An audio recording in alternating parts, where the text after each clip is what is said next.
and the chicken pox, and... You could have had grandchildren waiting for this jury to end up. Well, they practically did. But, it's so pathetic. I know. I agree with you. Good night. Thank you. That opens the line in Broward, 525-3193, 525-3193. We always complain about criminals getting out too early, murderers, rapists getting out too early, and that's the reason for the crime on the streets, and that's the reason for all of our problems. Well, I guess that they figured, well, we let the people they sentence out early, so we might as well let the judges out too. Then we'll make it fair. We'll treat everybody fairly. Beverly in Carroll City. Hello. Hi, Sandy. How are you tonight? Fine. How are you? Okay. I was calling in reference to Janet Reno and the Court Broom trial. Yes. Well, they're separate, but yes. Yes. I think Judge Session I think they really looked terrible today. Janet Reno was excellent, but I think they really showed that they did not have the thing together. The FBI? Yes. And the ATF. Mm-hmm. They really did not answer the questions up to par to my expectation. They were still holding the line on what they had said over the last week or so, right? Correct. Yeah. Correct. And they will. That's the way the FBI operates. They just they just didn't, the questions, like you were saying in reference to why you didn't arrest him outside the compound. They couldn't give a logical answer at no more than as the fellow prior to the lady calling said. Well, we would have tipped off the ones that was inside that had the guns. Well, how is that possible? You're the FBI, right? You're supposed to be really well trained. Absolutely. And you're supposed to be a crack at whatever you're doing. So now you go and pick up Dave. Let's just say David Koresh is jogging, and you jump out of a bush and you grab him. Correct. Who's going to know, because you're also going to grab the people, I imagine, jogging with him, who's going to know back in the house that you have him? Now you come up by surprise. Now the FBI agents come to the door. You've got their leader. You knock on the door. You walk in. Who had time to hide the guns? Correct. Am I missing something? I was wondering today, was I missing something in reference to that myself? Well, you and I are nuts, Beverly, and the FBI is right. I guess you're right. And also in reference to the lady juror, I think that when she went, when she was picked on that jury, that she had her mind made up already that regardless of what the judge say or what the evidence show, I'm going to hold out. I'm going to find him not guilty. Because like you say, it's just not logical in reference to her. Well, I think she was a couple of things. I think she was, I don't know, but I would have to assume just from what I read, I think she's incredibly stupid. Yeah. She certainly didn't want to look at the evidence. Absolutely. She said she couldn't sleep if she convicted people on a first conviction. Correct. Then, as I said earlier, as we all read, she watched the videotapes that we watched, and we had no doubts when we watched it, and she saw the money go into Schenberg's pocket. She says, well, I didn't see the color, so if it's not green, it can't be money. I was looking at her. And you were speaking about Judge Seppi. But look at Davis. He's talking about he wants to go back on to be a judge too. If I'm down there at Dade County to face him to be tried? How about on a drug charge? Suppose you're how'd you like to appear before him on a drug charge? You got it. How much money do you want? Yeah. So I could walk. It's disgraceful. It is absolutely disgraceful. Between the FBI and the ATA, and this is just ridiculous. It's just ridiculous. But you don't know. You don't know. You can't stop holding your head between that and as we've gone through the things over the last weeks, the Gerstens and the Dowds and what's gone on with the commission that was only 2 hours. They're all old and they're fighting over deals that are being made, and all these shady, stupid. I read the schedule or whatever it is in reference to the committee. I'm like you. We're in America. We're not in Cuba where they can say, well, you know, that's the problem with other nationalities that's in Dade County. They think that, you know, we're in their country and they could just dictate any kind of way. It's not. It should not be. You're in America. Do as the laws say in America. Well, it goes on, and any hopes there were of this new Metro Commission changing the whole face of the county and the whole structure. 2 hours later, we saw not only is it going to be business as usual, it's going to be worse. You're right. Much worse. You're right. It's just, there's no end to this. You'd love to discuss one day how great everything's working in your government and how well your money's being spent for one day of your life. And it's so frustrating. Absolutely. But hopefully we're getting smarter. I hope the people's eyes wake up and see the light. Well, I thank you for calling. And thank you for having your show. It is such a pleasure. It's such a pleasure. Thank you. Take care. Call again. Okay. That opens a line in Dade, 653-8811. Broward, 525-3193. Now, earlier, if you were listening, you heard a gentleman call and ask me for the date of the town meeting. In case you didn't know what that is, well, next Wednesday, a week from today, from 11 a.m. to 3 p.m., Humana will be holding a town meeting at the Pompano Square Mall at Copans Road and Federal Highway, and therefore you can get a lot of questions answered about health care, and we all have 9 million questions on health care. You'll be able to discuss all the timely health care topics and learn about pending health reform measures. There will be a panel on a stage in the mall. We'll have chairs set up for many of you to sit down and ask away. And Ann Bishop and I will be hosting it for them, and you'll be able to get as many questions answered as possible.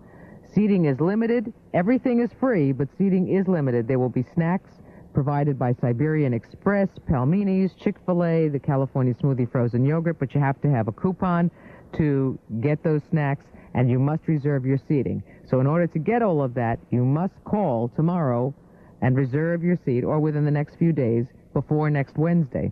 And the number to call is 321-7760. That's area code 305-321-7760. And along with the snacks, there'll be special gifts, there'll be raffles and prizes. Bring a friend. But most of all, get your health care, not all of them certainly, but a lot of your health care questions answered. Next Wednesday, May 5th, from 11 a.m. to 3 p.m.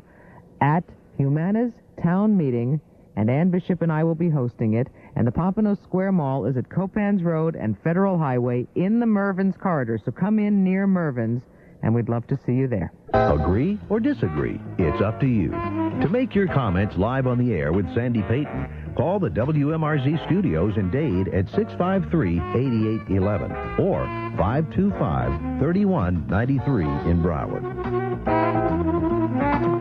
One line available in Broward, 525-3193.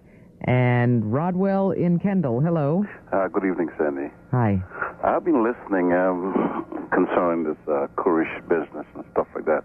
I happen to come from the country where Jim Jones had killed those people or fooled these people into killing themselves. And what I've noticed is that the FBI did not learn a lesson. I think the pattern was almost the same. That anytime the government intervened into the cult's business, they decided, well, we're going to commit suicide.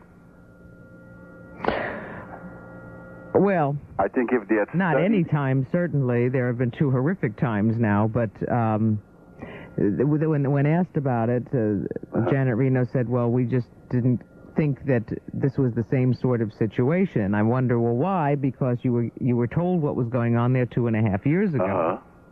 Because the thing was, everything was going all well and dandy in Guyana.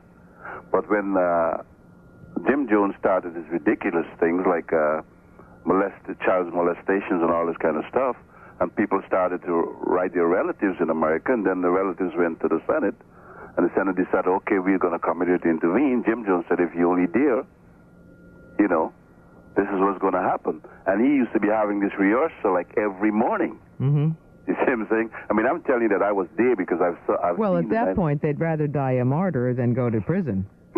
You see what I'm saying? Sure. And then, when I had a chance to question or interview some of the people who happened to be in the city at the then time when the incident occurred, and they were telling me that the people had done that because if everything went well with the government and they had came back to America, they did not want to be harassed by the FBI and all this kind of stuff. I've known people who because of being in the city and not in the area where the incident occurred, got married, or married to people there to stay in Guyana so that they would not be harassed. Yep. So yes. I think if they now they have two cults that went down in the same pattern. Just one went with fire and one went with poison. I think they have a chance now to see that how to go about doing this thing.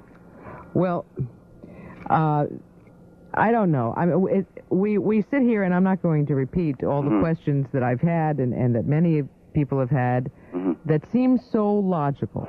And I'd like to believe that obviously they knew things that we couldn't have known, and that's the reason why these logical steps were not taken. I'd like in the heart, my deepest part of my heart, to believe that. And I'm hoping that that really is the case.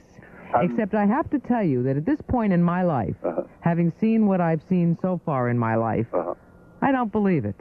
I don't think... The question that this lady was asking you a while ago, the lady before the other one, when she says they should have nabbed him when he was jogging.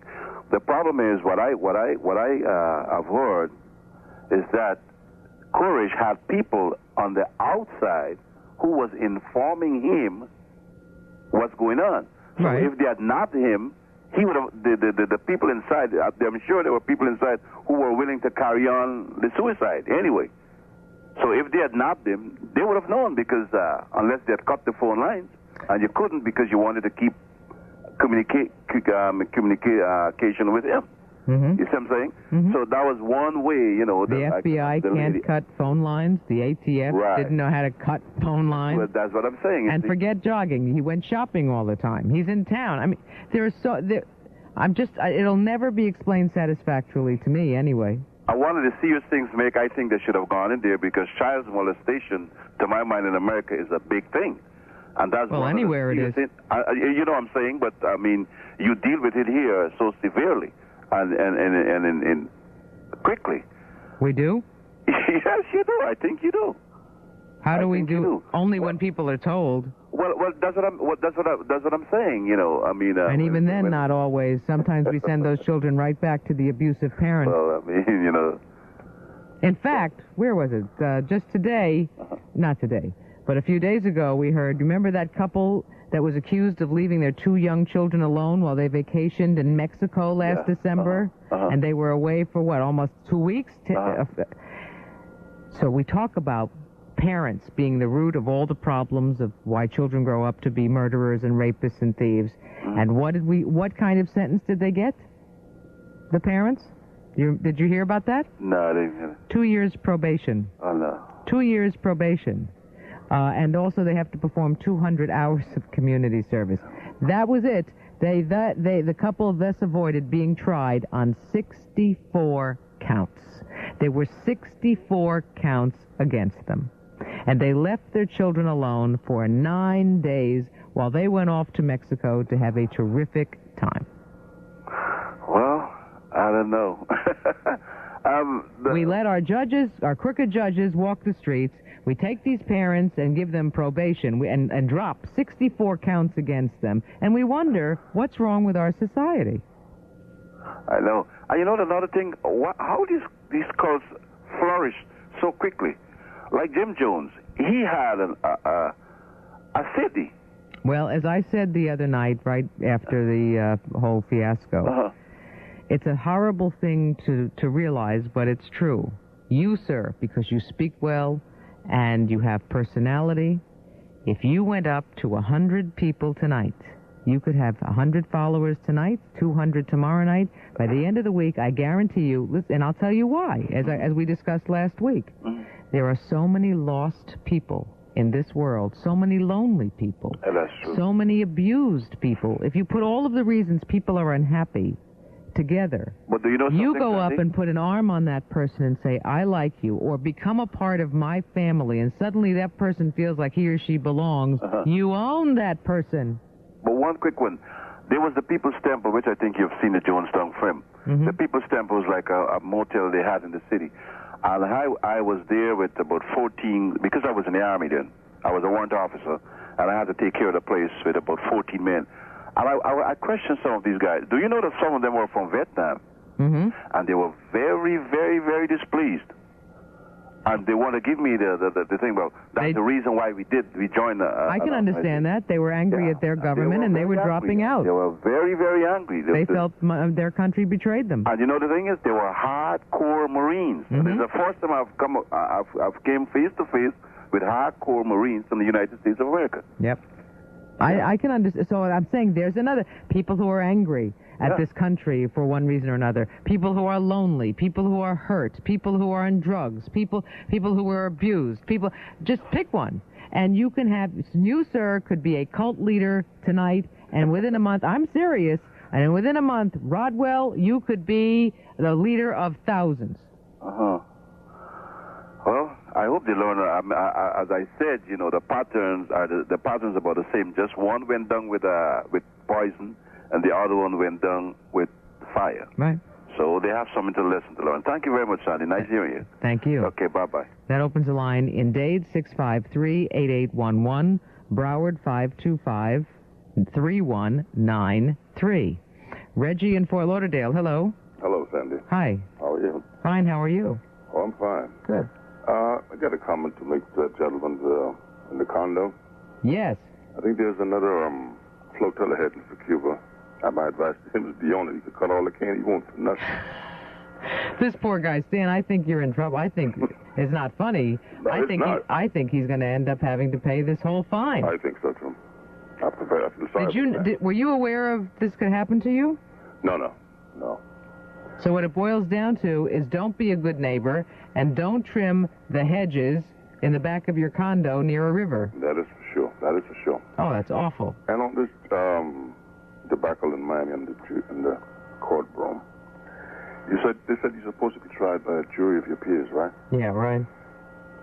Does anyone know whether there were drug users on that jury? Excellent question. Excellent point. Isn't that taxpayers' money that he was used for bribery? Excellent point. Are those money going to be reimbursed? Buying the new cars? Well, I would certainly hope so. Money in the bathroom behind the baby powder. The man never did refute any of the accusations. You know what I was wondering, though, and I wonder now, even with the charges that they were not found guilty on, why is there an echo all around this call, Dana? There's an echo all over my mic. You can't hear it? They took money. That's better. Well, now it's not again.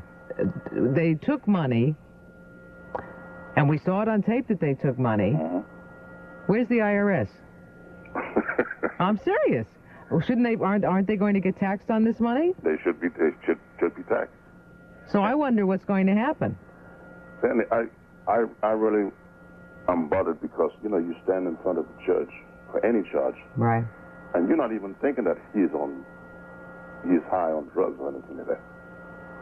And here's a man, they let him go because he was induced by drugs. Whose fault is that? Well, thank you. They said because he was on drugs and alcohol addicted that he was entrapped by the government. I have given my feelings on entrapment many times. I don't believe you can be entrapped. I don't believe in entrapment. Because if you're an honest person, you're not going to take something illegal, regardless of who's offering it to you. And because you're addicted to drugs is no excuse. That's no excuse, but okay, Sandy, how long have you been on drugs? How many people were sentenced under this man? Sure. Are they going to... Now, let me ask you something. You're an attorney. You've had clients sentenced to prison for the same charges that he was let go for. I want my client free. Wouldn't you appeal? And he was your judge, rather. He was your judge. Wouldn't you appeal that he was not in his right mind because he was under the influence? That's right. You bet I'd appeal like crazy if I were the attorney. I would. So that's what we've done here. $10,000, $20,000. He wants a new car, he gets it. When are the taxpayers going to get this money, and are they going to show where this money was returned? Well, time will tell, but I think we ought to insist that we see it. From now on, I mean, if you walk into a courtroom now, are you allowed to ask the judge if he's high on drugs before the case starts? I don't think. Well, I'm telling you, you're going to see appeals like crazy now on anyone he's sentenced for drugs or bribery or any of those types of things in his courtroom, or for anything, because you can claim you weren't sure he was in his right mind. And rightfully so, Sandy. You bet. Rightfully so. Thanks for calling. Thank you for your time. That opens the line in Broward, 525-3193, 525-3193, and we will get directly back to your calls. But it's 10 o'clock, which means it's time for, or almost 10 o'clock, for our nightly stock market update and investment suggestion from Mitch Hirsch, First Vice President for Investments at Payne, Weber & Plantation, where we can find out some good things to do with our money, where we can make something on our money instead of leaving it in the banks where we're getting absolutely nothing except statements that say nothing. Hello, Mitchell. How you doing, Sandy? Fine. How are you doing? Good, good. Well, we started that downtrend again in the Dow Jones Industrial Average. It was down today 2.45, closing at 3,413.48. The Standard & Poor's 500 was up 0.01, closing at 438.02. Volume was moderate on 267 million shares, and the most active issue today on the big board was Eastman Kodak, was down 5 points at 47 3/8. Telefonis de Mexico down 3 3/4, 47.5. General Motors up 2.5, 42 5/8. Royal Caribbean Cruise Lines unchanged at 18 1/4, and Chrysler was up 1 3/4 at 41 1/8. Japan is trucking along. It was up 264 points, and the Financial Times London Index was down over 35 points. Sandy, today what I'm going to talk about is something I've talked about before on your show, and it brought in a lot of calls, and it's been a successful investment. And what they do here is, this is a unit investment trust. It's called the Pathfinder. And what they do is they take half of the portfolio and they put it into zero coupon treasury bonds. They take the other half of the portfolio and they put them into blue chip stocks like Bristol Myers Squibb, Coca-Cola, Disney, Ford, PepsiCo, Procter & Gamble, just to name a few. And what this does, the zero coupon bonds guarantees your investment. What happens is, on November 15, 2003, 10 years from now, if the stocks go down to nothing, right, you are guaranteed to get your money back because the zero coupon treasury bonds will grow back to being your original investment. So it's a no-lose. When can you do that? Exactly. And you, Sandy, you know and I know that these blue chip stocks are going to do much better than go down to zero. So you're going to end up with a very, very decent return, and your worst-case scenario is you get your money back. I like the way you say you, because you're telling me I'm going to make all this money. I love this. You are. Well, with you taking care of me, I will, no problem. That's right. So we're really talking about, for anyone who's even nervous about the slightest risk, there is no risk, because in years to come, your whole investment's guaranteed. Exactly. I think people know that the stock market over a long period of time will do better.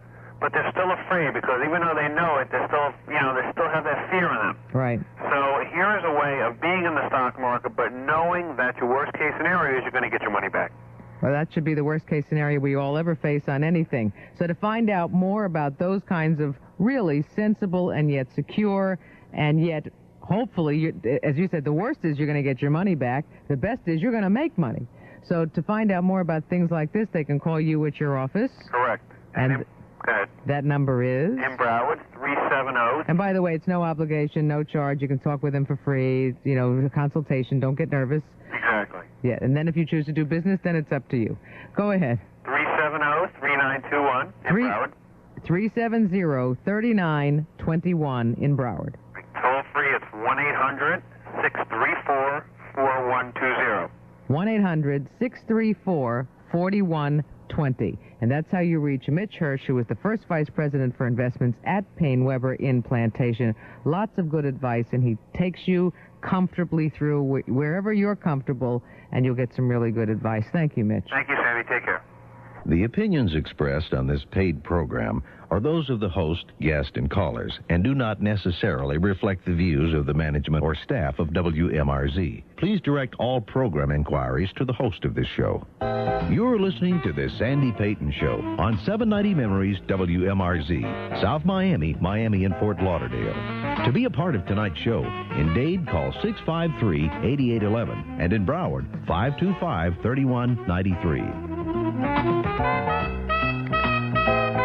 Open phones until 11. Lots of time still to get to lots of things, as we always like to do when we have open phones. And if you've just joined us, we've gone everywhere as usual when we have open phones. We've discussed the Lozano case and the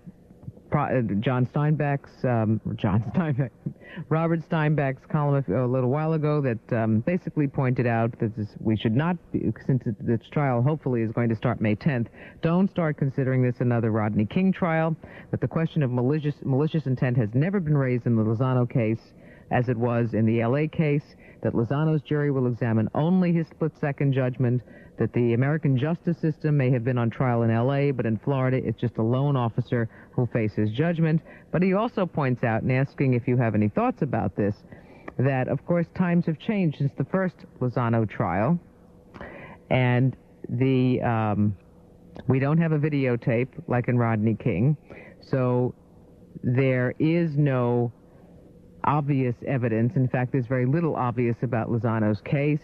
The prosecutors second-guessing Lozano have to prove their case the old-fashioned way with logic, and as such, the odds have to favor. It's a very powerful statement. As such, the odds have to favor Lozano's acquittal.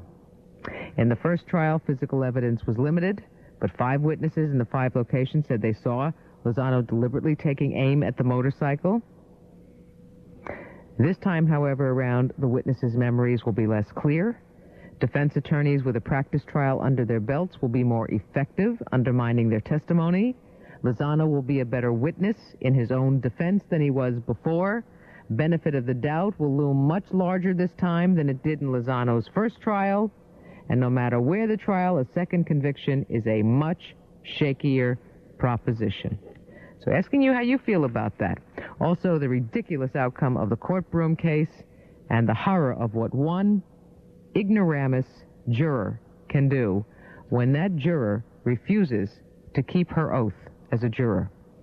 How dare she tie up a courtroom when she's not even willing? If she felt, on the basis of what she was there to do, on the evidence or the lack of evidence, on what she was presented, if that's the reason she said she was holding out, fine. But that wasn't the reason, at least not what's being reported right now.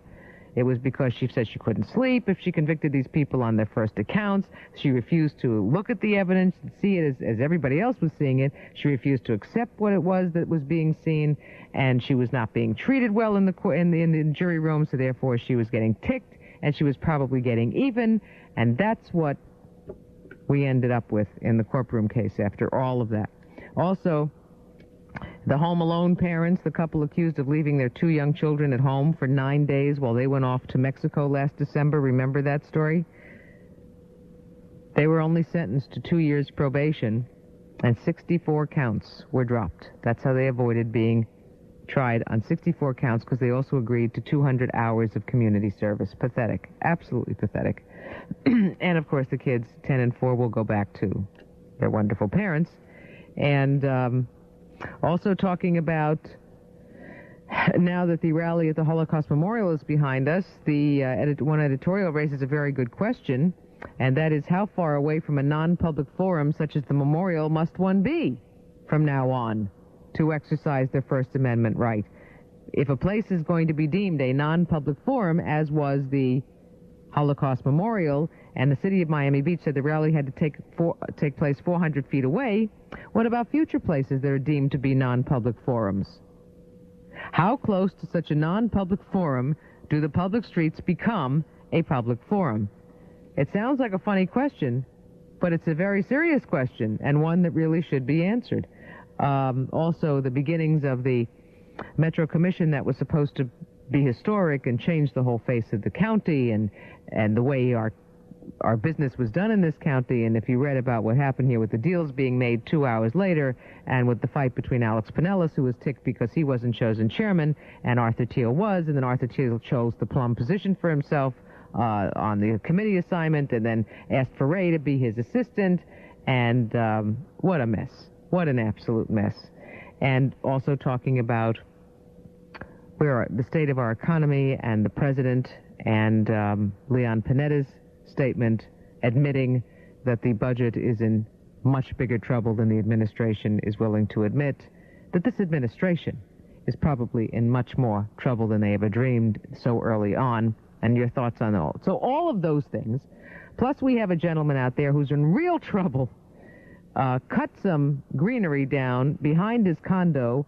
There's a river behind his condo with lots of greenery. It was overgrowing. He, as a good neighbor, went down, cut it. He's now being fined $5,200 by the Department of Environmental Resource Management for trimming down the greenery. He didn't even realize there was anything wrong. He thought he was being a good neighbor.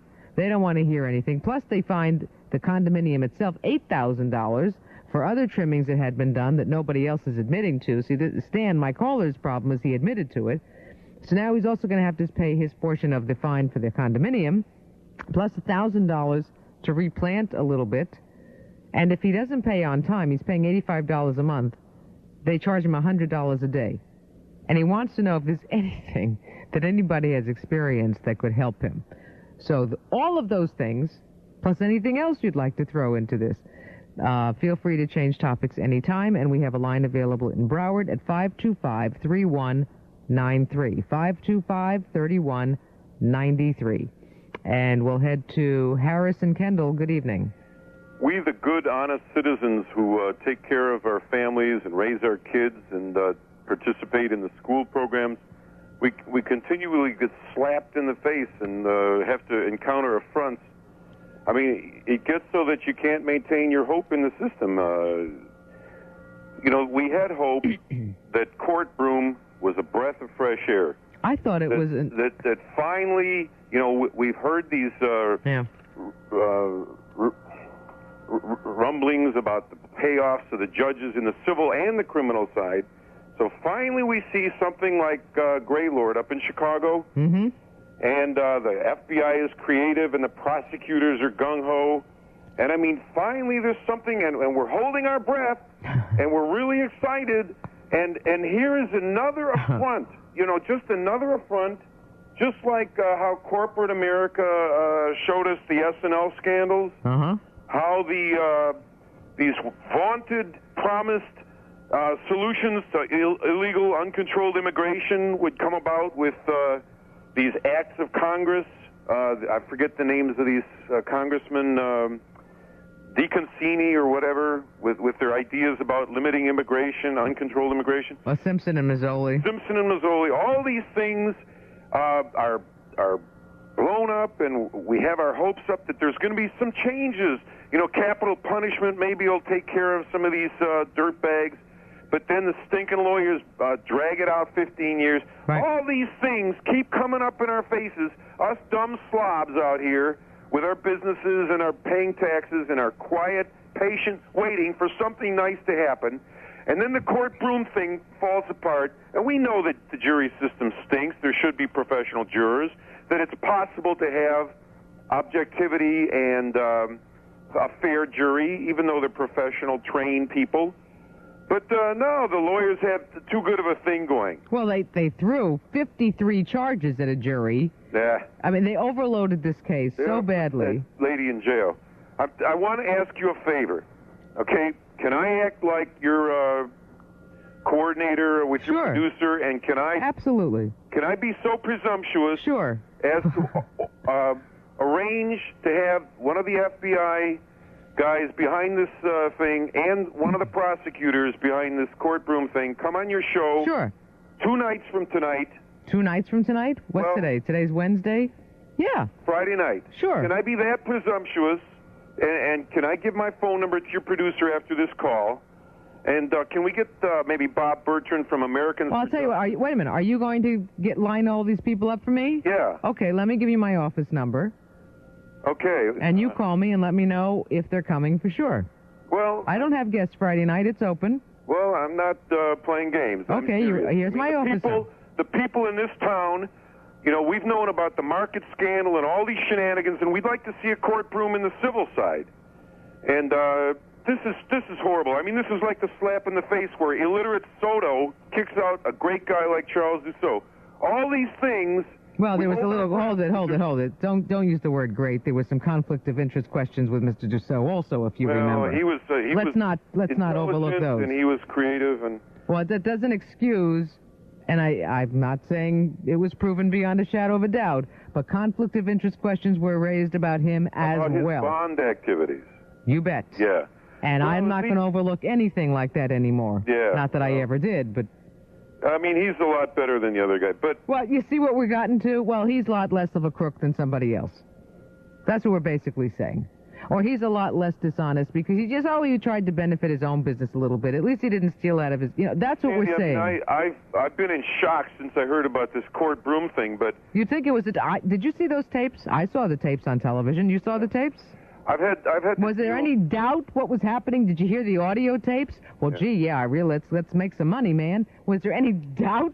Let me say this to you. I'm a developer in Kendall. I have a warehouse project at Crossings Commerce Center, and I've had to deal with out-of-state contractors who come here, and I welcome them, and they turn my place into a shambles. And then I hear they're getting in trouble with their customers, and there's a lot of that stuff still going on. Out-of-state contractors ripping off people and slapping the landlords in the face after we're welcoming them to our community, and they like pigs. Some of them are anti-Semitic, some of them are just anti-Miamians. I don't know what their problem is, but there's some real scumbags around town these days. Well, of course, they're here to make a buck off of a tragedy. And the tragedy is that 9 months later, did you see that article? Was it yesterday or today? Yesterday. People still don't know where they're going in South Dade because there are no street signs up. Well, Sandy, I'm just bringing this up to tell you that the way these guys come to this town and get the state to give them this CGC designation, Certified General Contractor, it's a sham. They get some guy and pay him a few bucks. They pay $150 to the state. They buy some insurance, and they're all set up. They rent a warehouse from a guy like me. I help them, get set up and all that. And then they turn out to be real, well. Yeah, I know. Sandy, it's good that we can vent our spleen. Well, you see, but I don't want this to be... venting is very healthy, and it's wonderful, because what happens when we vent is that somebody else hears it, and that maybe we wake up a few people and say, you're right, I hadn't thought about that, and that's good. And you start to get people to wake up a little bit. However... there's got to be more to it than venting. Okay, Friday night, FBI and the prosecutors and maybe Bob Bertrand from Americans for Justice. What times and how many hours can you give it? I'll give it the whole show if you get me all those people. And maybe me too. Okay, let me give you my office number. All right. So we can find out what's happening here, and you can reach me there. Okay. 937. You writing? Yeah. 937-5119. Yeah, let's have it out. And I should be in my office. I have a meeting in the morning. I should be in my office by 12:30 tomorrow. Very good. Okay. Thank you. All right. Good Thank night. you. That opens a line in Dade, 653-8811. Broward is 525-3193. 525-3193. See, now there's a man who's angry, he's sick and tired, and he's going to try and do something. Okay, that's terrific. That's what it's going to take. It doesn't mean we walk around angry all the time. But you know what? A lot of people are doing that anyway. Because they're frustrated everywhere you go. It's like the Michael Douglas movie. Everywhere you go, it's like you can't get anything done anymore. And everybody's angry, everybody's nasty, everybody's rude, everybody's incompetent, it seems. Don't you find that more and more people are incompetent? It is so frightening. Everywhere you go, from the grocery store to wherever you go, people are incompetent. Why? Because they're doing a job they don't want to do to begin with. They're not making a living on what they're earning, so they're angry, they don't care, they're not being treated well by managements, and you can go to any kind of business. Repair people. You'd think when you buy, I gotta say this. You think when you buy an expensive car, now it should be with any car, but when you're paying a lot of money for a very expensive car that's supposed to be the finest car on the road, you would think that when you take it in for service, you would get the finest service, correct? Because you're paying through the nose for that service. It's a joke. It is a joke. You can't get service. You cannot find competence anywhere. Anywhere. So I just took a very expensive car and got rid of it. And I never want to drive that car again or any car like it again. I bought a much less expensive car, and I love it. And I'm getting good service on it. And I'm getting good treatment with it. You know something? It's all a sham. And at one time or another, we do buy into it. But I won't do that ever again, I promise you. And that dealership will never forget, that first dealership will never forget they ever met me. I promise you, because I have written to people that will look into them, because there is no excuse for that. At any car you buy should be treated. But when they tell you this is the best car to drive in the world, and it is not, number one, and number two, the service, every time, and I know every one of you can relate to this regardless of whatever car you're driving, every time for 3.5 years that I took that car into the dealership just for warranty servicing, it came out worse than I took it in for, number one, with a problem that was not there when I took it in, and secondly, whatever needed to be fixed was never fixed for 3.5 years, and it just kept getting worse and worse and worse. And I'm taking care of it. But first I got rid of the car. I said, get this away from me. I don't want it ever. And where I did the deal on the other car, they said, you're turning this in for this?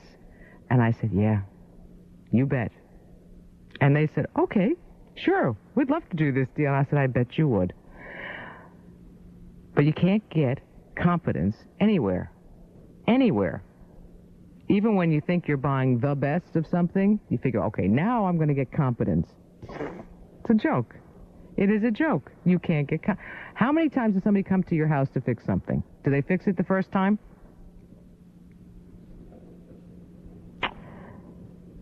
You think somebody comes to your house, they'll fix something. Don't they usually have to come back 2-3 times to fix it right? They leave, 2 hours later, it's not working again, whatever it is. You call, well, gee, I don't know what happened. We'll be back in 3-4 days. Now you go another 3-4 days. They come back, they fix it. Maybe it's fixed, maybe it isn't. Most likely, then they come back a third time, and now maybe it'll be fixed. It's impossible. It's absolutely impossible. Okay, but there are people around. So if you've had any good experiences or whatever, but I'm just wondering if you found competence anywhere. I really am. I am finding incompetence everywhere, and it's just, how do you do business anymore? How do you do business? How do you get anything repaired? So if you've come, and of course, those of you, and I mean this sincerely, my heart goes out to you, those of you still battling the hurricane mess, what you're doing and the people you're having to deal with, I don't know how you'll ever get over this. I really don't. And there's nothing any one of us can say to you, because it's something that is mind-boggling. You're listening to the Sandy Payton Show, live on 790 Memories, WMRZ. And it is nice to talk about something that is done right, and you'll know it the minute you see it. If you're looking for a senior living rental community, then you look at Hamilton House and you say, whoa, this really was done right, and in fact, it's done better. It's done so beautifully. It's Plantation's beautiful Hamilton House, and everything about it is very special. The quality of the construction, the award-winning chefs, the spacious apartments that feature clothes washers and dryers in the apartments, separate dressing areas, walk-in closets, screened balconies, exceptional security, all the social activities you could ever ask for. If you're bored, it's because you choose to be bored. Something's going on there all the time. Transportation, everything available to you. It is just such a beautiful place. And the dining room's exquisite. The surroundings, the whole ambiance of the place is just gorgeous. It's probably the most beautiful senior rental living community I have ever seen. And if you are interested in seeing it, all you have to do is call them for an appointment to tour this outstanding community in Plantation. They're located at 8500 West Sunrise Boulevard in Plantation. And to call and take a tour and just look, no obligation, but you should see this place. It is just fabulous. You just call 476-8500. That's 476-8500 for the Hamilton House in Plantation. Sandy Payton with you. Open phones till 11. Anything goes, and we have a line available in Broward, 525-3193. 525-3193. And Mark in Miami, good evening. Hi, Sandy. Hi. Before we get into court brooms and cults, what was the name of that car that you got rid of? What did I get rid of? Yeah, tell us. The Mercedes. Oh, really? 300E. What a big piece of junk that car was. I hated that car every minute I had it. Well, I have a Q45 Infiniti, and I tell you, the service has been fantastic. Now, everyone I know who has an Infiniti loves that car. Oh, yeah, and the service is really great. They have wonderful people. And they were destroyed by the hurricane out there down in, Kendall. Anyhow, getting back to the courtroom, just for a second. But I just want to say something. The service, I've never had worse service on a car in my life than on that car. Unbelievable. And yet, but you're right, everybody is telling me that the Infiniti is a fabulous car. Yeah, we do. We really love the car. Yeah. On the courtroom thing, just out of curiosity, when a juror does not follow the instructions of the court, is she not subject to any laws whatsoever, or? I don't know. Any charges? I don't know. I mean, unless she blatantly says I blatantly ignored that, and that's. Yes, absolutely. But she's not really saying that. She's saying other things as well, though. Right, but she did not want to convict them, even though she knew, for argument's sake, by her own admission, when she says it was a first offense, she's in a sense saying that she knows they're guilty. She's like, I couldn't sleep. Yeah, right, which was kind of stupid. Anyhow, getting back to the cult for a second, and that fellow they called about the brainwashing and everything, he is a very dangerous guy. I think there you really have to worry about if people have that mentality. Yeah, and he really means what he's saying. Yes, I know. In a sense, when you send your child, for argument's sake, a young child, to a Catholic school, are they not being brainwashed by nuns or even a Christian school to that religion that they want? Well, that's the same thing. That's a very interesting point that you raised, because now obviously those sending that child to that school say absolutely not. They're just getting religious education. Yes. But you want them to come out believing a certain way. Exactly. My son went to high school in Israel for a semester when he was a junior in high school.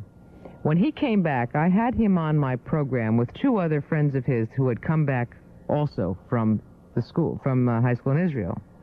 These were three of the most brainwashed young men I've ever seen in my life. Right. And while I support the program and the intent of the program, it was frightening the way they came back. My son was, we do this terribly in America, and we do this terribly in America, and he was very impressionable at 17 at that time, I think. I think I remember that program. Well, those three boys created such a stir that it went for 3 days, right here on this station when it was WNWS, for 3 days, all for 24 hours. Every show was arguing and debating what my son and his friends were saying. Now, 3 weeks later, my son was back to his old self again. He wanted the labels on his sneakers. He wanted but he came back a very different person, and he was only there 8 weeks. Now, that was brainwashing. Right, exactly. And, on the hearing today, when Janet Reno was asked about the listening devices and how she knew about the child abuse, she really had very, very weak answers, and she refused to answer about the listening devices.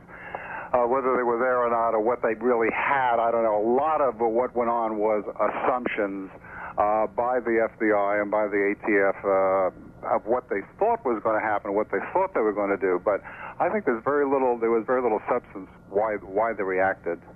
What did Janet say about the child abuse?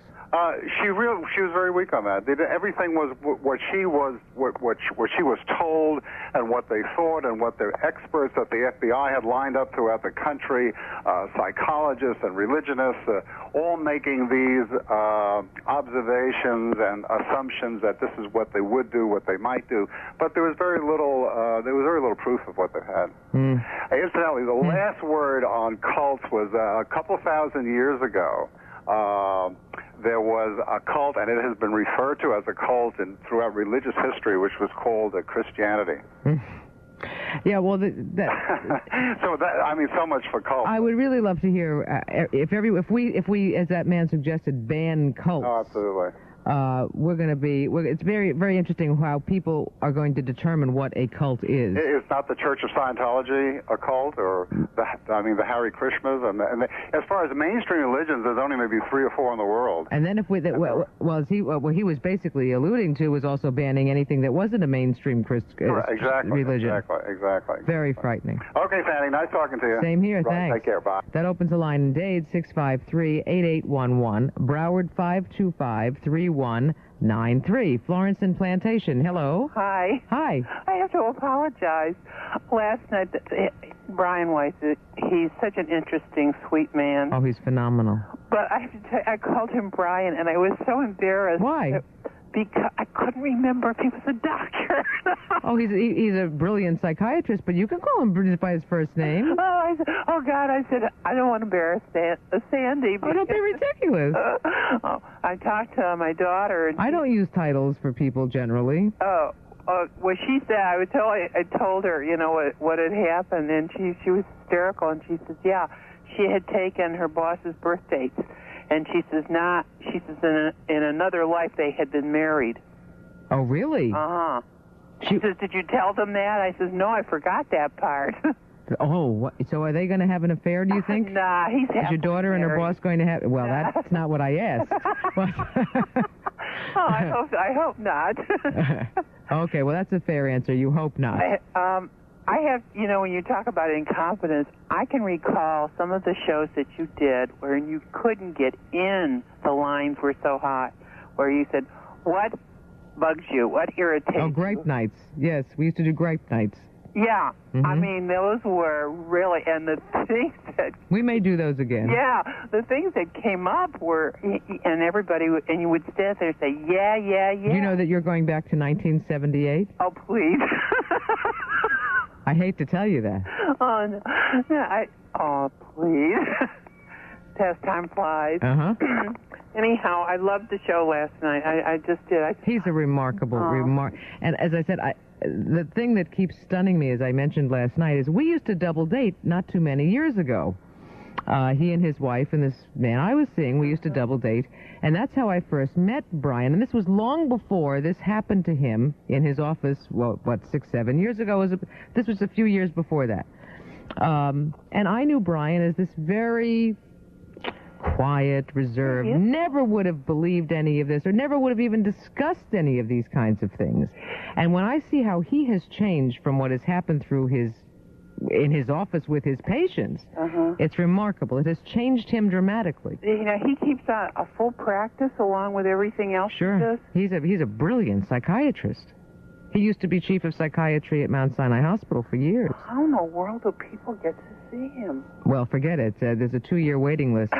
No, seriously, they fly in from all over the world because he's been on Oprah and all those. He gets people literally who fly in for their appointments from Australia. They come from all over the world. Oh, my. So if you want to make an appointment for 2 years from now... I haven't got time. Well, how do you know that?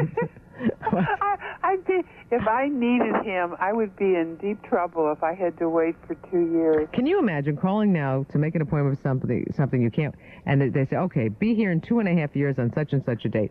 Finally, 2.5 years rolls around, and something happens like a hurricane or something where you cannot get there? Oh, it's interesting. You know what? When you're talking about the hurricane and they haven't cleaned things up yet, right now I'm stewing because I have the homeowner's policy with Allstate. Lucky you. Oh, wait a second. Allstate's going to cut, I don't know, about 300,000 policies. Mm-hmm. And we're being punished. Yeah, and I don't know, if I'm going to be one of them.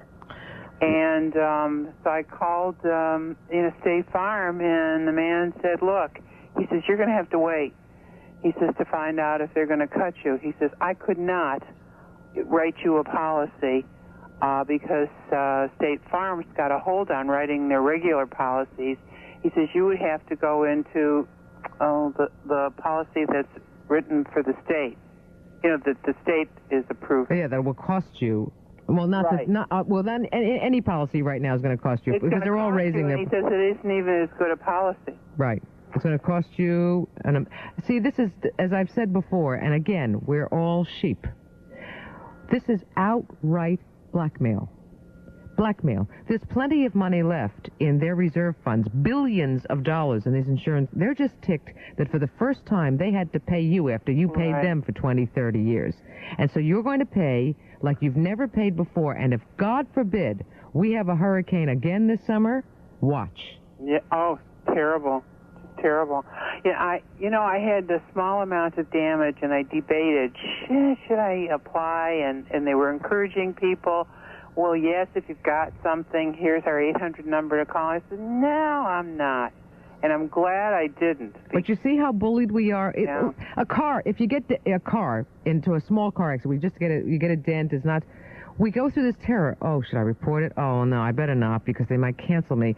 So I'll just pay for it myself. Then you feel like such a jerk. Why am I paying my premiums? I'm afraid to collect anything. Absolutely, and they would cancel it.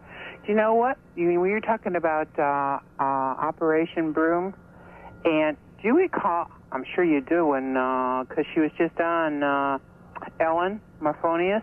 She was on the show Friday night. Right. And she said that she was appalled because ex-Judge Seppi was her friend. Right. And evidently she didn't believe any of it. Well, Ellen's an interesting person, and I couldn't really figure out. I had promised her we wouldn't get into this and talk about it because she can't talk about it. Mm-hmm. But I couldn't figure out if she was saying I'm appalled by what happened because I'm appalled that they've done this, or I'm just appalled that all of this has gone on in the courts. And I think that's basically what she was saying, that she was appalled that all of this was going on on the bench that she loved so much for all of those years. Isn't that However, funny? And I got the other impression. I got the impression that she didn't believe that ex-Judge Seppi could have done it. Well, the reason I think that she thought that that she was just appalled at how awful it was for the courts is because then she followed up, if you remember, by saying, but regardless, I will always be their friend. Right. Yes. So she was basically saying that even if they are guilty, it's not going to change the fact that I'm their friend, which is a very loyal friend. Mm-hmm. Hey, we're corresponding with someone in jail. I mean, we're not turning our back on somebody. Right. And I had a feeling that's what she was saying, and I could be wrong, or you could be right, or vice versa, or whatever. Yeah. You're a lovely, lovely lady. Well, so are you. Okay, dear. Take care. Talk to you soon. Bye. Bye. Harry in North Miami Beach, hello. Hello. You calling Harry? Yes. Okay. Boy, that last caller, she never ran out of subjects, did she? Well, that's what makes it interesting. This is Sandy? Yes. Do you have a subject, sir? Okay. Your voice sounds different on the phone. I was calling about your quotes from the United Seniors Association. Yes. I'm well acquainted with it, and as well as many other similar organizations. Of course, and I agree with most of the quotes, but of course you didn't finish where they asked for money, and that's the problem with most of these outfits. They tell you what you want to hear, and then they ask you for money, and they're really making a good living just in these approaches. Oh, sure. Well, that's why I didn't mention it, because I don't care to raise monies for these organizations, and I don't even know what this organization is. I was using this as an example of letters that are starting to go out now because people are starting to panic, realizing what Clinton's proposals are going to do. Oh, yeah, and I'm fully against his proposals and against tax and spend. But the U.S. seniors, you see, they play up to the worst traits of people. I'm a senior, and they play up to our greed and our selfishness. And then I just got a letter from today, and they're talking about how terrible it is that they're going to raise taxes on our Social Security benefits and raise our Medicare premiums. Now, you know where I'm coming from in the first place, but I will say this, that we people on Social Security are currently receiving so much more than the puny bit that we ever put in that there's nothing wrong with our paying taxes on the Social Security. Well, as a matter of fact, we just had this discussion on this program a couple of weeks ago that since that is the case and people are living much longer than we're living when Social Security was first brought around, is it time? And we got into a very heated discussion on that. Well, that's right. It's like the Notch babies. They won't quit, and they're all wrong. They're not being underpaid at all. Those of us that were before the Notch babies are being overpaid. Now the Notch babies, they think they should be overpaid too. Neither side would agree with what you just said. Well, and on the Medicare, the benefits we receive are so far in excess of the premiums we pay that I don't mind having my premiums raised. Hell, I pay 10 times as much for my supplement, the Medigap, which is only the 20% Medicare doesn't pay, than I pay for Medicare. And so it's a question of being a little bit fair and responsible. Well, I understand what you're saying, and it's a very reasonable approach you're taking. However, I don't like to overlook the fact that there would be a great deal more money in the Medicare fund, and there would not be any reason to raise your deductible or your upfront payment if it hadn't been so grossly mismanaged and so grossly misspent. The physicians in this country raped Medicare, literally raped it dry.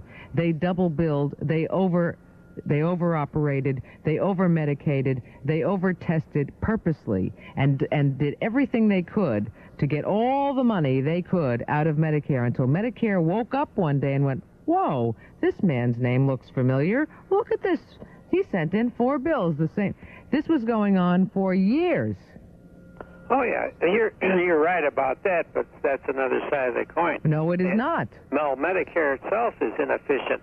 I have called them a couple of times about questioning bills, and they're like robots. I mean, they don't seem to even want to care about it or hear about it. All they want to do is process paperwork. So Medicare processes are as bad as the doctors. Well, there's no doubt about it. One was stealing and the other was allowing it to because of their inefficiency. But the point I'm trying to make is that while I think the big problem in our economy is Congress overspending and not overtaxing, still, where there are taxes to be raised, I think the seniors shouldn't be just off on a corner continually protecting themselves like all the other self-interest groups. Well, in part we agree, in part we don't, and I thank you very much. Okay. And that opens a line in Dade, 653-8811, Broward 525-3193, 525-3193. And we will get right back to your calls. But if you suffer from nearsightedness or astigmatism, wouldn't it be wonderful to play sports or do anything you like without contacts or glasses? Well, you can. If you call the Sheriff's Eye Institute in Tamarack, you'll find out about radial keratotomy, or RK. If you have thought about this procedure and thought, gee, is it for me? I've heard a lot about it, but you don't know. You call the Sheriff's Eye Institute and ask them to send you a free videotape. Or if you prefer, to sit down for a free consultation first, whichever you want to do. And they'll send you the tape if that's what you want, and you'll look at it. And you'll learn all there is to know, or at least a great deal there is to know, about radial keratotomy. And then if you say, yeah, I think that is for me, then you can call Dr. Lowell Sherris at the Sheriff's Eye Institute and make an appointment and sit down and consult. And he will then answer any further questions you may have. It's a safe, proven, in-office procedure. It has been successfully performed on over 1 million Americans. And Dr. Lowell Sherris is a board-certified surgeon who has been performing RK since 1985 and even had RK done on his own eyes, on his wife's eyes, and members of his staff. And you can join the many members of his family and his staff and his patients who now enjoy sight without glasses thanks to RK. So call the Sheriff's RK hotline for a free video or a free no-obligation evaluation. And that number is 1-800-928-EYES. That's 1-800-928-EYES. And it no longer has to be a dream. You can wake up each morning with better vision, and you can spend the day without glasses or contact lenses. So find out about RK today from the Sheriff's Eye Institute at 1-800-928-EYES, 1-800-928-EYES. To be a part of tonight's Sandy Payton Show, call the WMRZ studios at 653-8811 in Dade or 525-3193 in Broward. And now, here's Sandy.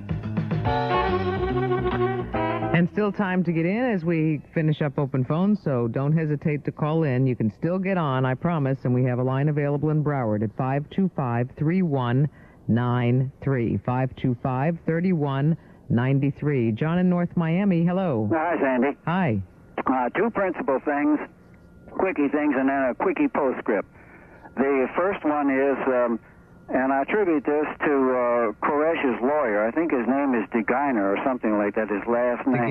DeGarian or something like, yes. DeGarian, I think. I just can't imagine the man would make up something like this. But for all of you people out there that you know are being sucked into this armament business with the cult out there, and regardless of what you think about him, Koresh has had a perfectly valid gun dealer's license, not a gun owner's license, but a gun dealer's license, and as such, he could have as many guns as he wanted to, just like you can go to all the big gun shops in South Florida here and see enough guns and ammunition in those shops. Well, other than child abuse, I don't see anything illegal about their gun charges. I have yet to hear what's illegal about it. Yeah, that's it. But they're throwing it at you, and I've heard tales that the reason why they're doing it is because of this show that they wanted to put on to increase their budget. Right. They wanted to have the cameras there and show all these guns and one more assault on our Second Amendment rights. People have psyched their way through that. By the way, speaking of that, have you noticed the series in the Herald the last few days about the stories about guns and kids? I told you, I predicted this, that as soon as this was over, you were going to start to see an anti-gun campaign as though that were the real situation, as though that was the problem that resulted in the 86 deaths. Yeah. And there it is. There's the series on the front page of the Herald the last few days. Yeah, it's almost like, it's all been programmed, formatted, and they push the button, and we do this week, next week we do this next week. It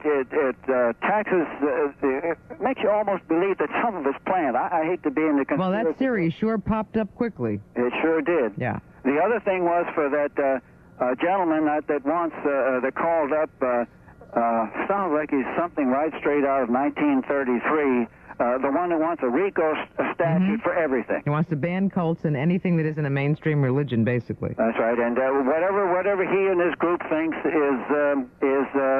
shouldn't be, got a RICO statute for it. That's the same cotton-picking thing that Hitler and his group wanted. That's and correct. I was hoping that Jeff Weiner would call up, if he were listening, and give that individual a liberal education of just the absolute abysmal aspects of the RICO. Well, Jeff Weiner and I discussed that when Jeff was on a few weeks ago, that is what has ruined so many cases, because you talk about a jury that couldn't figure out a court broom case.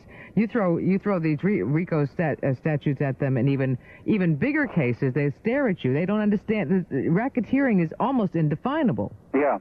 And the other postscript thing I have is that to that gentleman that calls up that wants the elderly people or anybody else taxed on this and taxed on that, I have an item of news for him. If you got the extra bucks, and this applies to everybody else out there, send it off to the government, fella. They'll use it. Believe you me, they'll spend it like you wouldn't believe. Oh, very quickly. And then they'll come back and they'll write him a letter saying, "Thank you so much for your donation. Could we have more?" Yes, right. As they usually do. Okay, Sandy. Thank you. Bye. That opens the line in Dade, 653-8811. Broward, 525-3193, 525-3193. Rusty and Kendall, hello. Yeah, Sandy, the paramount question was to reiterate what you were saying that why was the bureaucracy there to begin with in Waco, Texas? Well, I mean, and then the alleged child abuse, that was never confirmed. Well, it's always been alleged, and but there are cult members who say it's never happened, and there are cult members who swear that it has. So, it's still unproved. But that but still would... the ultimate child abuse was the immolation of all those children and all those human beings. Well, that's the ironic, sad end to it. But yes, if there are allegations of child abuse, and certainly enough that warrant investigation, then that should be investigated and investigated quickly to stop those children from being in that situation. But they waited 2.5 years, so they couldn't. Why weren't they worried about the child abuse 2.5 years ago? Exactly. Well, the ATF, you know, they're just another bureaucracy. Just like in the Herald, Liz Balsamita wrote this article about a family right here in Dade County that's being persecuted by the guardian ad litem, which is, you know, a very sugar-coated name, but because the parents passed the lie detector test, and they just trying to make mountains out of molehills and just destroying a family, which you know is really very pathetic. And because and the excuse of the guardian ad litem is that they went to the press. Well, I mean, what else were the parents to do? They wanted you know, shed some light what was going on. So then, to persecute them more, the guardian ad litem reneges on an agreement that they gave to the parents that they would return the children, reunify the children. Now, they're terminating their parental rights. So this is another bureaucracy meddling and tampering, and this has been done many times over. Yeah, but in the discussions we've had on that, to me this is a very sticky issue, and I really do come down in the middle on this one again, because any time there is a possibility of child abuse, I want the benefit of the doubt to go to the child. And sometimes I know that can be very painful. Recantation, and the girl who recanted, she passed the polygraph, and the father passed the polygraph. So, I mean, I think they should reunify the family instead of reneging on an agreement that they gave to the parents. When you're as sure as you can be, and it's never 100%, at that time, fine. But until then, it has to go, the benefit of the doubt has to go to the child. But on the other hand, as I mentioned earlier, here we have the case in Illinois with the two parents who left their children 10 and 4 years old, as we all remember watching that on the movie, on the news. And they went off to Mexico for 9 days, had a fabulous time, and left their kids alone in the house, and come off the plane and are arrested right away, and wondering, well, gee, why? Well, how did you find out? And what do they get? They get probation, and they get 200 hours of community service, big deal. And by making that deal, they were not charged with the 64 counts they were going to be charged with, and their children are going back to them. There's absolutely no justification for something like that. But you got to realize those parents, they had to be sick, and they couldn't truly, genuinely love their children to do something, you know, so incomprehensible as that. I mean, that was totally ridiculous. I'll tell you what worries me, and you never know. I don't know these people or who they are, except that they're disgusting. When they finally get their children back, because their children are now still in a foster home, but when they finally get their children back, and they will because they're not in prison now, it's because their children disobeyed them and answered the phone while they were away that they were found out. Yeah, but by the same token, Because definitely, what they called 9/11. in Waco, Texas, with those children, I would definitely accept Janet Reno's resignation. Definitely. Why? Not because she's not a good or an intelligent person. Somebody's lacking good, sound judgment. Well, let's go right to the. Sense. Well, let's go back to the beginning. You know, let's not blame the end results. Let's blame the beginning. They never should have been there. Was not Janet. Janet inherited this mess, and let's look at the FBI that is supposed to be so top-notch, and that's where the fault lies. Well, and the ATF. True, it's a multiplicity of reasons. Well, it's a comedy of errors, but it's not so funny, and that's the problem. Thank you very much. And we'll see. Unfortunately, I did not get to see the testimony today, but I'm sure it will be word for word in a lot of the publications tomorrow morning, because I really did want to see Janet and how she held up under it, and how the other questioning went as well. But we'll see. And I've got news for you. I don't think we'll ever know all the answers anyway. We could sit and watch this testimony for the next 30 years, day in and day out, and I don't think we will ever know the answers we really want to know, unfortunately.